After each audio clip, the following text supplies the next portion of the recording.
Joining me now to discuss the unfolding situation from New York, Dmitry Polyanskiy, First Deputy Permanent Representative of Russia to the UN. Dmitry Polyanskiy, really good to talk to you this afternoon. Thank you for joining us. Thank you, Sarah. I just want to start by talking to you about what many leaders in the West are saying, that a Russian invasion of Ukraine is now seen as an inevitability. What's your view? Well, actually, only the Western leaders are speaking about this, about alleged inevitability of Russian attack on Ukraine. Have you heard any threats like this from any Russian politician? I haven't, and I was browsing through the headlines this morning, and I saw, for example, the Ukrainian Minister for Defense, Mr. Reznikov, who acknowledged that there was no Russian military group capable of launching attack at Ukraine right now. The same statement was shared by the head of National Security Council. So it seems that only Western politicians are promoting this idea, and the question is why? Who will profit from this?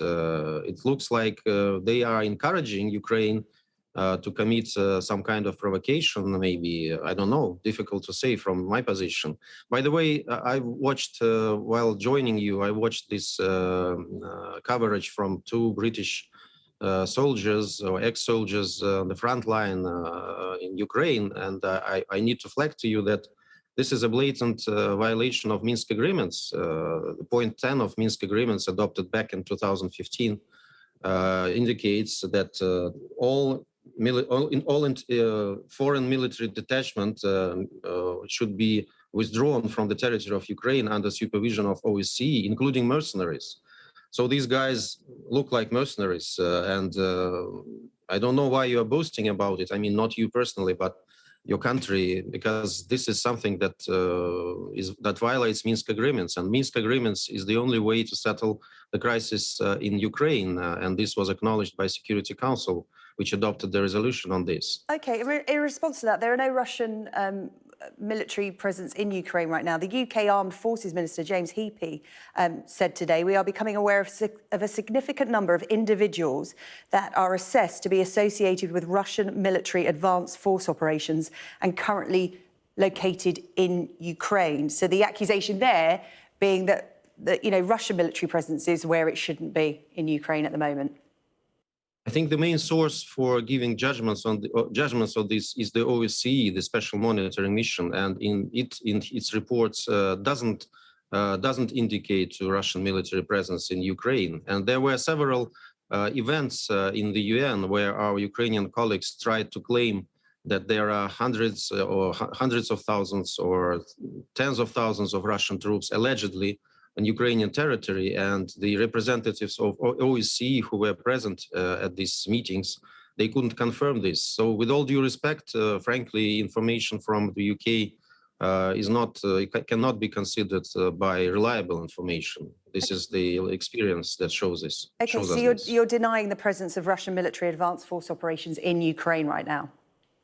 Well, from my perspective in New York, I don't see such presence, and I think that the OSCE is the main source for making judgments on this. Okay, what you will have seen from New York is what a lot of us have seen now is the satellite imagery of Russian troops massing on the border with Ukraine. It's estimated over 100,000 troops have moved to the border.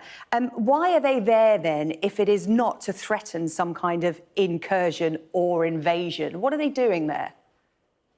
First of all, when you say at the border, you need to define what is at the border, because even according to the maps that I saw in Western media, including British media, the troops are stationed sometimes hundreds of kilometers from the border. But Russia has long and big borders. Why particularly the border near Ukraine? But what is different from what was happening before? Because there were maneuvering of Russian troops on the border with Ukraine, on the border with other countries, on other parts of our territory before. Up to 100,000, that many? That's quite a big amount. That's what's concerning the West, is this this is being excused as military operations. It's a very extensive military operation happening close. We can argue how many miles from the Ukrainian border, but it's the closest it can get to the Ukrainian border. Well, these are only claims, first of all, and secondly, I quoted to you the Ukrainian Minister of Defense, which I do not usually do, but still he says that there is no significant deployment at the border, which would mean that Russia is preparing an attack. So that's how I saw the headlines today, this morning in the news. Even Ukrainians are now doubtful about this fact. So I think only United Kingdom and United States maybe are promoting these allegations and this version of the events. Again, nothing extraordinary is happening. We are moving troops in our border, in our territory. We have all the rights to do so. We have done this before. There can be different explanations to this, and these all explanations, it's our national matter. There can be maneuvering of the troops. There can be exercises of the troops that are being conducted.